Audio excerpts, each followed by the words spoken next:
Bismillah ar-Rahman ar-Rahim. Now with the main headlines. Grand Ayatollah Shirazi discusses facing Qibla in obligatory mustahab prayers in daily scholarly meetings.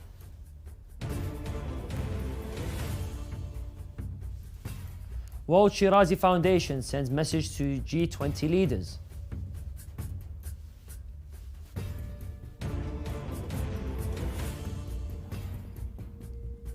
London sees 43rd Husseini annual gathering in commemoration of Holy Arbaeen.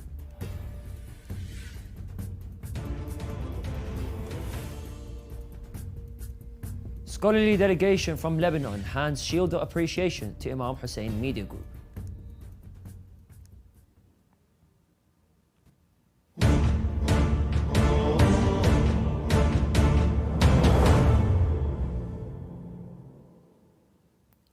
Assalamu alaikum wa rahmatullahi wa barakatuh, dear viewers. This is Yunus Dawood and you're watching Shia Waves live from London, only on Imam Hussein TV 3. The daily scholarly meeting of Grand Ayatollah Shirazi was held on Sunday, the 24th of Safar. In this session, like the previous meetings, the Marja answered the questions of the attendees about various jurisprudence issues. His Eminence discussed whether stability is required in mustahab prayers and said mustahab and nawafil prayers can be performed while moving, and not in the situation not facing the Qibla, as well as pointing in place of bowing and prostration is permissible. The Supreme Marja further said that when a mustahab prayer is performed while being in stable and standing position, facing the Qibla is required. So facing the Qibla is required for the validity of the obligatory prayers as well as the mustahab and nawafil prayers while standing and not moving, according to the predominant jurisprudential opinion. Let's watch the statement of Grand Ayatollah Shirazi. اون یه مسئله دیگه است و اون نماز یک هیئت خاصی داره. یکی از مبطلات نماز اینه که کاری بکنه که از نظر متشرعه ببینن این نداره نماز میخونه، ماهی صورت صلات باشه. این نه نماز نیست، حتی در نافله. یعنی داره ورزش میکنه و نماز میخونه، نه.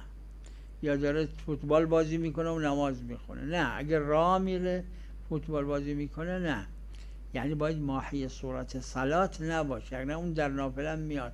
حاج آرزا این را در نوافل دارن و اینکه نوافل تمام احکام فرائض را داره مگر اون که استثناء شده. استقرار در نوافل لازم نیست، فقط در جایی که داره حرکت میکنه، یعنی راه میره، اون استثناء شده. صلی الله علی محمد و علی.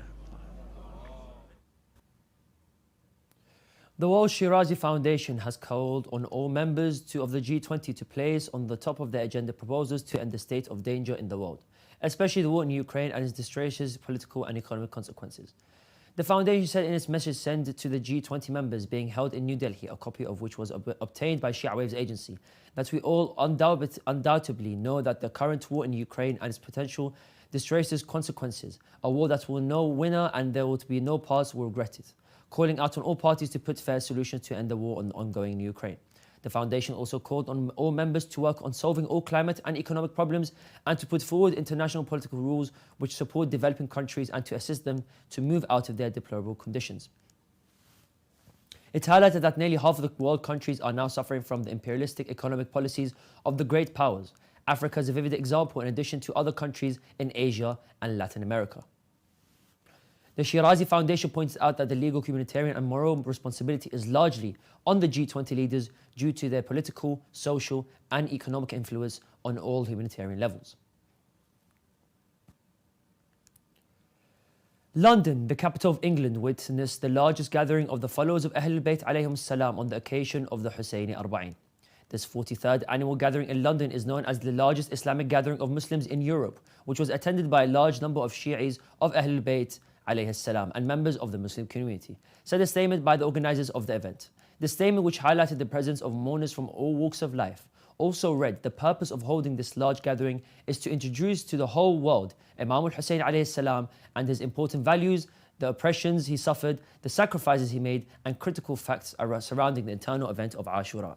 According to Shia Waves agency, this peaceful humanitarian gathering was covered by various media and included various religious and cultural programs, such as recitations of religious poems and virtues of Ahlul Bayt alayhim salam, serving food and drink to the participants and distributing more to people, as well as discussions from around relevant topics. It is worth mentioning that Imam Hussein TV 3 and TV 4 covered this event live in English and Urdu languages.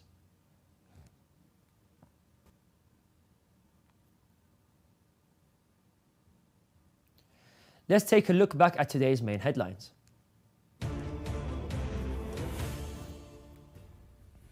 Grand Ayatollah Shirazi discusses facing Qibla in obligatory and mustahab prayers in daily scholarly meetings.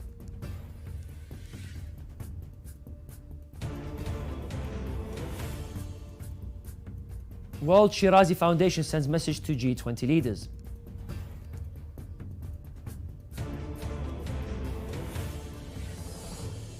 London sees 43rd Husseini annual gathering in commemoration of Holy Arbaeen. Also tonight, world journalists commend organisation and generosity shown by Iraqis during Holy Arbaeen.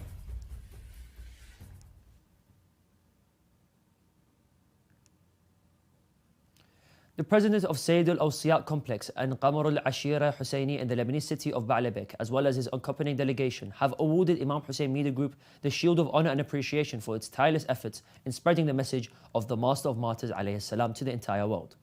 The president of Imam Hussein Media Group, Hujjat al-Islam wal-Muslimin, Sheikh Mustafa al-Muhammadi, received the shield presented by Sheikh Ahmed al-Ahmar at the central headquarters of the group in Bab al-Qibla Street in the holy city of Karbala. Sheikh al-Ahmar stated to Shia Waves agency that we've come to the holy city of Karbala to commemorate the eternal Arbaeen of Imam al-Hussein alayhi salam and to present the shield of honour to Imam Hussein Media Group for their efforts in service of the Ahlul Bayt's cause. He also added that the Imam Hussein Media Group, its TV channels and its Lebanon-based office chaired by Haj Hussein al-Muazzin have put great efforts in producing TV shows and conducting live broadcasts of the Holy Arbaeen and Husseini rituals.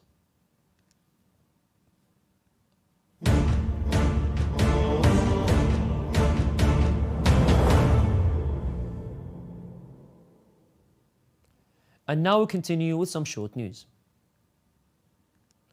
Rescuers are racing the clock to find survivors in the rubble more than 48 hours after Morocco's deadliest earthquake in more than 6 decades. Some 2,497 people were killed in a disaster that devastated villages in the high Atlas Mountains. Aftershocks will continue to rock Morocco weeks or months, a seismological expert has warned. Morocco's King Mohammed VII has thanked Spain, Qatar and United Kingdom and the United Arab Emirates for sending aid, with the UK government set to send 60 search and rescue specialists and 4 search dogs to Morocco. The damage from the quake could take several years to repair, according to the Red Cross. The Husseini procession, launched in Mumbai to commemorate the Arbaeen of Imam Hussein alayhi salam, has achieved a resounding success amid a wide participation of Muslims, Christians and followers of other faiths. Local sources said in their reports that followed by Shia Waves agency that the city of Mumbai witnessed the largest Husseini procession as thousands of Muslims, Christians and followers of other religions participate in the commemoration of the Holy Arbaeen. They added that the love for Imam Hussein alayhi salam has brought all of these people together, noting that speeches and poetry were delivered in honour of this great occasion. The reports continue that this event is organised by Shia Muslim every year to record the selfless sacrifices Imam Hussein alayhi salam had made to remind the world of these humanitarian values and principles. They emphasised that the Husseini procession was highly organised and that cold water and fresh meals were distributed to the mourners.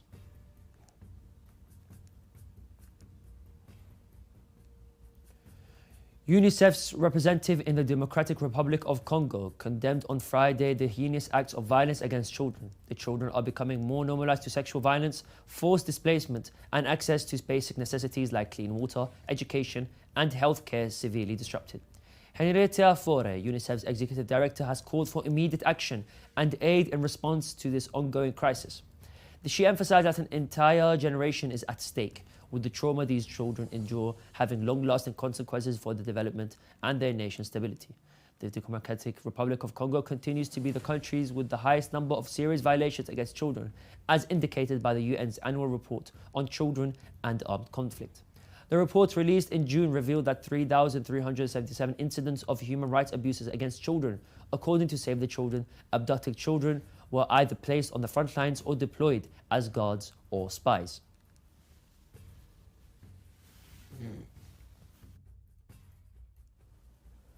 In an article, the British newspaper The Guardian has discussed several cases of actions against Muslims of India during the Prime Ministership of Narendra Modi. The Guardian exposes these facts while the leaders of G20 summit hosted by India act as if this government sets a model for democracy in the world. Rana Ayub, author of the article, points to the propaganda that this is carried out by the Indian government to present itself as a democratic government, while this is only a disguise and an attempt to cover the truly ugly image of the Indian government, which has culminated in the continuous suppression of minorities in this country. She mentions that some of the action that Modi's extremist supporters have committed against the Indian Muslims, adding that spreading hatred against Muslims in India is quite visible and is an easy way for those who want to win elections and gain acceptance and popularity among society.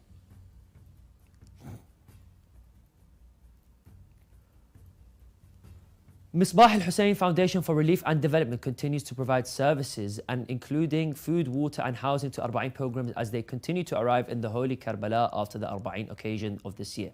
According to Shia Waves agency, this organization has offered these services to respected pilgrims in cooperation with Imam Hussein Media Group, Imam Hussein Charity, the IHC, and the Sayyid al-Shuhada Seminary affiliated with the office of Grand Ayatollah Shirazi in Karbala. Providing services such as food, housing and other essential services to pilgrims will continue until the last pilgrim leaves the holy city of Karbala, said Haidar Fatlawi, head of the field activities of Misbah al-Hussein Foundation.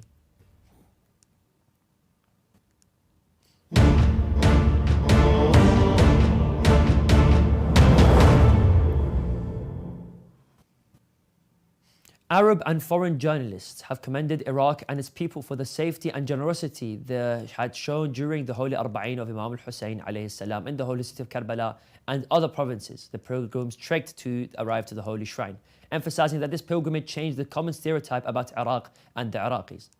They confirmed in their statement to the Iraq Media and Communications Committee that Iraq and Iraqis have a spiritual energy to tirelessly receive pilgrims from different countries, adding that we were pleased to be by invitation and received from the Iraqi Media and Communications Committee to cover the Arbaeen pilgrimage. It should be mentioned that the committee's director, Ali Al-Muayyad, had earlier called on political analysts in a conference held in the holy city of Karbala to restudy the Iraqi society in light of the Arbaeen-based vision. Mirpur, one of Bangladesh's largest cities, has hosted a massive procession to commemorate the Arbaeen pilgrimage of Imam Hussein alayhi salam. Shia Waves agency viewed images documenting this massive procession, which started in Mirpur and ended at Imam Barga, where a large mourning ceremony was organized to commemorate Husseini's Arbaeen. Local sources confirmed to Shia Waves agency that the Husseini mourners and loyalists carried banners of sadness and shed tears for the martyrdom of the Prophet's grandson, Imam Hussein alayhi salam. It should be mentioned that scholars and officials attended this well-organized procession amid tight security measures.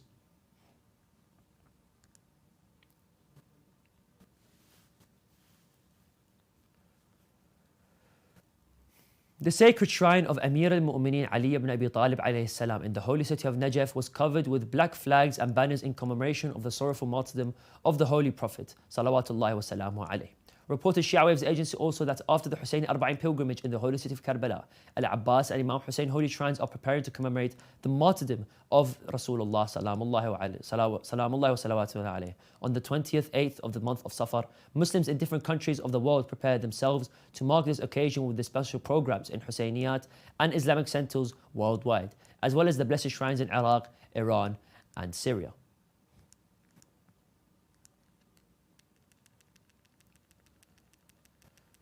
We have reached the end of today's headlines. Let's take a look at today's main headlines. Grand Ayatollah Shirazi discusses facing Qibla in obligatory mustahab prayers in daily scholarly meetings.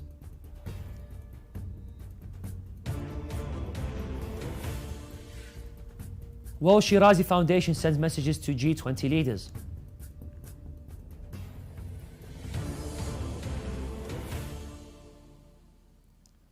London sees 43rd Husseini annual gathering in commemoration of the Holy Arbaeen.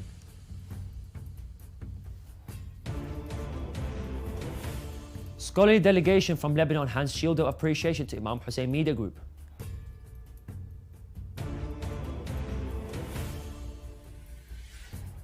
World journalists commend organization generosity shown by Iraqis during the holy Arbaeen.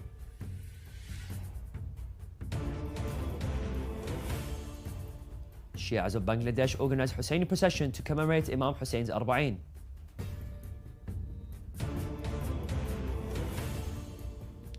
Imam Ali Holy Shrine covered in black to mark martyrdom anniversary of the Holy Prophet.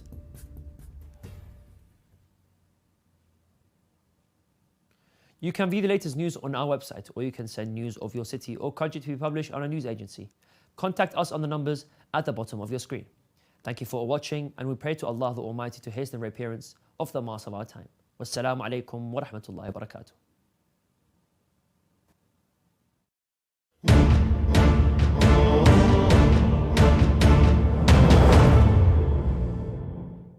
This Arbaeen, Imam Hussein Charity wants you to help us reach our target of میگه رفتم خدمت حضرت صادق صلوات الله علیه راوی، میگه دیدم حضرت دارن دعا میکنن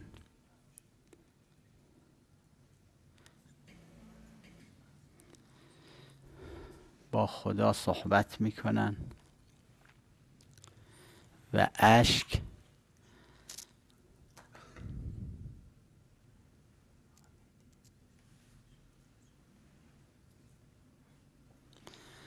میگه دیدم حضرت دارن دعا میکنن و اشک از دیدگان حضرت